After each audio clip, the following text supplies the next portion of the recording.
Let's talk about the difference between the amount of energy that we have individually. If you have a lot of energy, like I always have done, then you'd be an early riser and you'd be late to go to bed. Now these days, as always, I've always been up at dawn, and in my younger days, because I was working, then I would be more tired and I would probably go to bed, lots of times about 11, maybe 10 on some occasions, but now I don't go to bed before midnight. And so I will have 5 or 6 hours sleep, and that's enough. So let's just say I'm having 6 hours sleep. I go to bed at midnight and I get up at 6 a.m. I've got 18 hours of a day in which to do stuff. Now, people that feel more tired, need more sleep, then they may, get up at 9 and go to bed at 10, and so they're going to have shorter days, and in which case they're going to have shorter lives, because you can't really constitute a life when you are unconscious, can you? So when you're asleep, then you are effectively going back to source. You're in a semi fully fledged state of consciousness. You're in cosmic consciousness, you're in dream world, where all different sorts of crazy stuff can happen. But for your waking hours, and let's just say not even your waking hours, I've known many people in my life that just can't even wake up when they are awake. And they're too tired to do this and too tired to do that, and so they don't do any living. Whereas myself, I've always been the instigator. Let's go here and let's do that, and continuously on the go.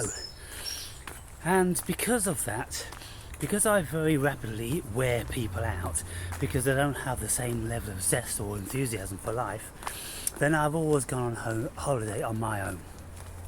Because it's always been most disappointing when you're with a friend and they don't wake up when you wake up. And even if you say to yourself, okay, well, maybe he just needs more rest, and you leave him for an hour, and then it turns into 2, and then by that time you think, oh, fucking hell, I just got to go out and do something, get on with my day. And then, he won't even get up until 12 o'clock in the day, when half the day's done.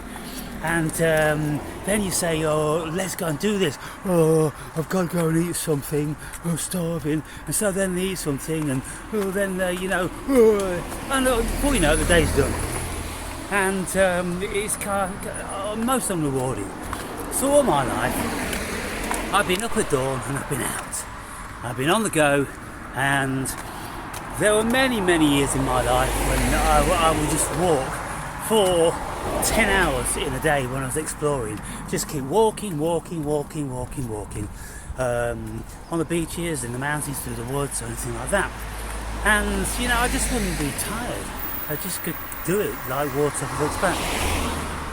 And so now I've got 18 hours. What am I going to do with it? Well, I'm walking to the gym now and I'm making another video, because I thought, well, I've already walked to the gym and back. I've already done my workout.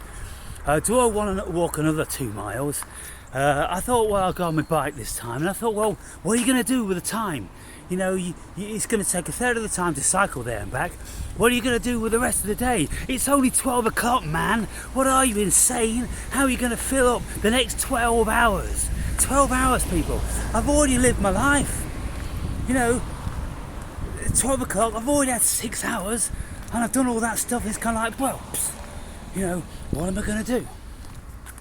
And so I'm thinking to myself, okay, well, maybe it's time to start your second book. Because I'm pretty sure I can get the second book done in about 3 months. Whereas the first one, due to the magnitude, 14 years of my life, then that took 8 months, and then it took a month to publish, or 6 weeks. So, almost 10 months from beginning to end.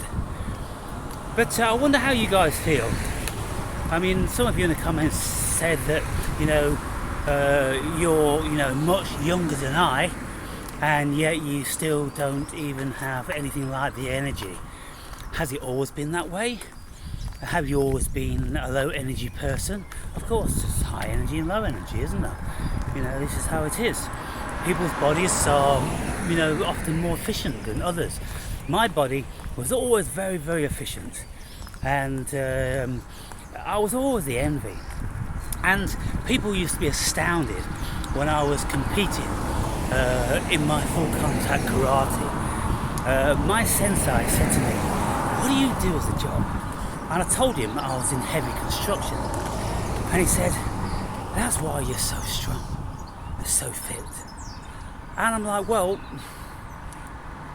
I think I'm in construction because I'm so strong and fit. To be fair, I'm naturally strong and fit. And I need to do something very, very laborious to expire my energy. You see, the thing is about full contact karate. The participants invariably are a little bit higher echelon in society rather than boxers. Boxers, they're mostly street guys and no education and, pretty thuggish. Most of them, in my experience, because I've done both people. I was a member of boxing clubs for 2 years of my life. From 16 to 18, then I thought, well, they're not really my people, and it's kind of like, seems too thuggish to always be punching each other in the head. I'd rather do a more intelligent form of fighting, and so that's when I went for full contact martial arts, where you don't punch to the face, you kick to the head, but it's very rare that you'll get a kick in the head if you got your wits about you. And so I found that much more conducive to my level of society, I suppose, because I was mixing with all different sorts of professionals that had their own businesses, that worked in banks and all this sort of stuff. But you see, these people that are office bound, they don't have the full-on amount of labour to really toughen and harden their bodies like you do working in construction all year round. I used to work, laying concrete, people, in minus degrees, and the sleet and snow absolutely smashing on your face. It's like you've been smacked in the face like this as the hail comes down, but you've got 6 trucks of concrete sitting outside, and the floor in this supermarket's got to be laid, and you've got to deal with it. And so you're freezing cold, and you fucking just don't want to be there, but you just dig in like a soldier. You just dig in and you do it, and it makes you much more resilient. And so then when you encounter weather that's not that great in the normal circumstances, it's no big deal, because you've really been out there working like in the Antarctic. And so different and varying levels of energy constitutes different lengths of life, because if you are not able-bodied and filled with zest to go and do it and to actually really enjoy doing what you're doing, then you resent it, don't you? And you're tired, you can't be bothered, my legs ache, or whatever, and it's kind of like, what the fuck is wrong with you guys? Never managed to get my head around that. But then you see, that's why I've travelled 45 countries around the world and been to many of them many times, endlessly travelling. And so therefore you live, I have always said to my friends and family, I've lived 100 lives. This time around, I don't know about any other times, but this time around I've lived 100 lives. I've done so many different things, seen so many different things, experienced so much, that it's just a full-on cosmic experience. And that's why the subtitle of my book is Closer to God,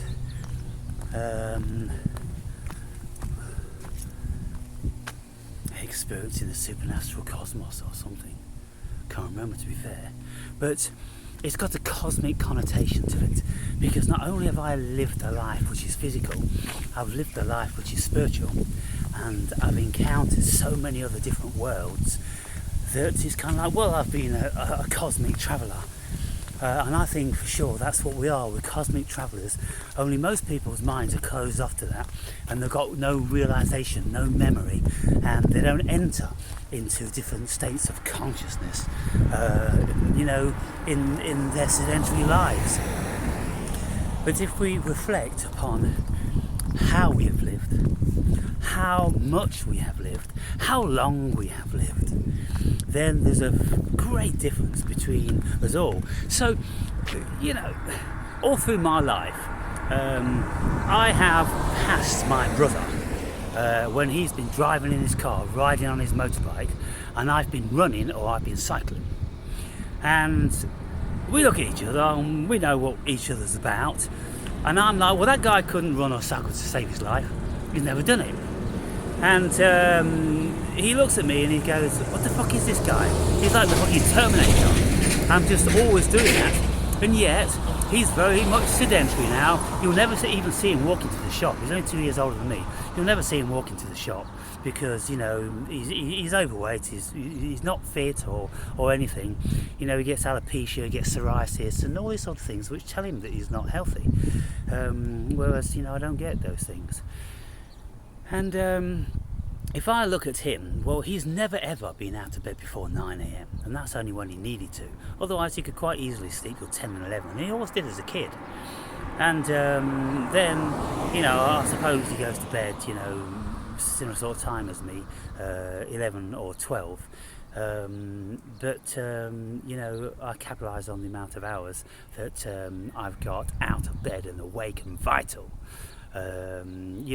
Whenever I've been around his house, he's always in his dressing gown until 11 o'clock.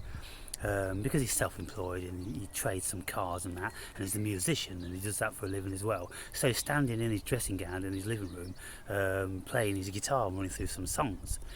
And this is like 11 or 12 o'clock, very often. And so, we look at people and we go, well, yeah, energy. And people who have got more energy, of course, they generally get a whole lot more done if they focus their energy, and they can be, very wealthy. And you can see people like Musk and Branson, and in current times we've got Peterson, and he's all around the world doing all different sorts of interviews and everything. And I'm like, how do you get the fucking time, man? Where do you get the energy? You got to be like 68 or some fucking thing like that. But some people, they just do. And you can see they're just firing on fucking octane. And so that's something just to think about, just to equate. And then when we marry that up with consciousness, we can see that there's different conscious dimensions depending on how vital you are. Because I've been so vital, I've been out in the world, in the cosmos, in another dimension that the vast majority of people could never comprehend all the places I've been and the things I've seen. And I've been travelling around the world, for months or years, and then I've come back and I've seen friends and associates, and I say, I've done this, I've seen that, and this happened and that happened, and it's like, wow, I love listening to you and all your stories. I'm like, what are your stories? I got married and got first kid on the way, and that's it. Horses for courses, isn't it, people? Different worlds. We all live in different worlds. We all have different levels of consciousness. We all have different levels of energy, vitality, spirit. Some have weak spirits, some have very, very powerful spirits. When you look at people like Alexander the Great, of course, an enormous spirit, enormous energy. He was born for the job. Genghis Khan, born for the job. Our mate Adolf, born for the job. All these people, it could have never been any other way, because they've got so much energy. When they decide to direct it into something, they're unstoppable.